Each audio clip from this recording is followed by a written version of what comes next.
Hi, I'm Shalene. As a mom and a registered dietitian, I love to throw a roast in the oven or in the slow cooker. It's a great way to bring a healthy and hearty meal to the table. And today I'm here with Chef Dave, our beloved beef expert, to answer some of our most common roasting questions that we get from our beefitswhatsfordinner.com community. Lay 'em on me, Shalene. All right, let's tackle the first one, Dave. My very first question is, I absolutely love roast, but every time I make one, it can turn out too dry or too tough. What are your best tips for making a roast that just melts in your mouth? I'm going to make it simple, Shalene. Follow two simple I like rules, simple. okay? And the first rule we're going to talk about is dry heat cooking, okay? Which is perfect for cuts like tenderloin, tri-tip, sirloin. Okay. And what we do is that we place a rack in a shallow pan, place our roast on that rack, and if you don't have one of these, I strongly recommend you get it. It's an oven-proof meat thermometer. Okay. Stick it in to the center, thickest part of the roast, not touching bone or fat. Now, you told me not to touch bone or fat. Tell me about that. Reason for that is because you'll get an inaccurate read on your temperature. Okay. We roast between 325 and 425 degrees, depending on the roast.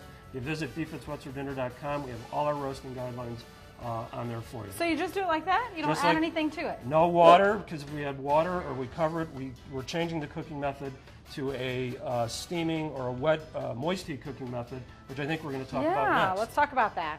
Okay, I've got our second cooking or roasting method rather is moist heat cooking. All right, and we do that for our less tender cuts, usually coming from the chuck and round, like a shoulder pot roast or a bottom round roast. Our first step is to add a little oil to the pan and brown our ground beef, which you can see or brown our beef, which we've already done. Okay, now I've got my veggies cooking, and what we're going to do now is add our beef back to the pan, and I didn't want to go in there. And then we're going to add our cooking liquid, and today I'm using low sodium beef broth. Okay? I appreciate that because you've got all the great nutrition of the beef and the veggies Absolutely. there too. So we're just going to pour this in, we're going to bring it to a boil, then we're going to reduce our heat, cover it, and let it simmer for about 2 hours. And our doneness test here is until the meat is fork tender. Okay? That's great. So you've got 2 hours to do whatever you want to do now, Shalene. And you called this a moist heat cooking This is method. a moist heat cooking method. Because Yes. one of the questions that we also get a lot of is, what's the difference between slow cooking and a slow cooker? Okay, the results are the same. You're always going to get flavorful, tender beef, either method. This is a slow cooking method. That is a slow cooker, the device. And I certainly recognize it because it's something that is always out on the countertop in my house. But one of the things that I struggle with is I tend to always do the same thing. A roast, some carrots, potatoes, and mushrooms.